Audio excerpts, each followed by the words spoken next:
Ga sauran mutanen gari ina ce musu kada su ɗauka ce wanda 'yan shi'a ake yi, in ma sun ɗauka a da yanzu sun gane ba haka ba ne. Yanzu duk mutanen da ake kashewa a gari burutai suka tare mu hanya. Su sani fa waɗanda suke kashe-kashen nan tare suke da gwamnatin nan fa. Na sha faɗa in ce in kina cewa yanzu waɗanda aka kashe 'ya'yan 'yan shi'a ne zai zo ya samu ɗanki fa, gashi nan fa ya fara bi lungu-lungu. Ku zo mu haɗu mu ce ba mu yadda ba, da wannan kaɗai ne za mu ƙwaci 'yancin kanmu. Ban ce dole sai kin shi'a ba in ba ki yin shi'a, ban ce kai shi'a ba in ba ka yin shi'a, amma ban ce ma ka musulunta in ba ka son kai musulunci ba. Amma kana son ka ƙwaci 'yancinka ba ka son a kashe ka. Mu zo mu haɗa kai da musulmi da kirista da mazhabobi da komi, mu ce mu waɗannan azzaluman ba mu yadda ba interest ɗinmu ke gabansu ba.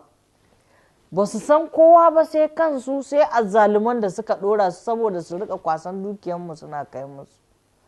Wanda duk ya yarda da wannan yana gani yanzu abin bai shafe shi ba, kwanan nan abin zai zo ya same shi har ƙofar gidan shi har cikin ɗakin shi. Lokacin da aka yi mana kun ɗauka cewa mu kaɗai aka yi mu, wato yanzu gashi nan yana bin kowa da kowa. Ku kawo ga azzalumai albishirinku, da za ku ga bayan addini da sunan Imam Husaini ya ɓata, da ba musamman zan Allah ba sallallahu alaihi wa sallam. Ku sani cewa mu Husainawa da harbin nan da kisa da abin nan da shi muke tsayawa, da shi muke dakewa. Kuma ma menene abin tsoro?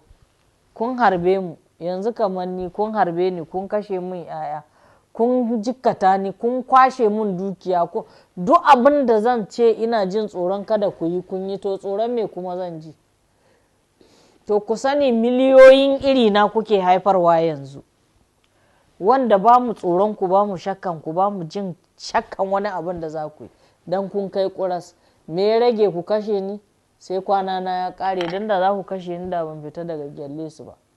Albishirinku da azaban lahira, sannan duniyan ba za ku taɓa samun kwanciyar hankali ba, kuma da yardan Allah kuna nan kuna kallo abin da kuke jin tsoro sai ya tabbata insha Allah.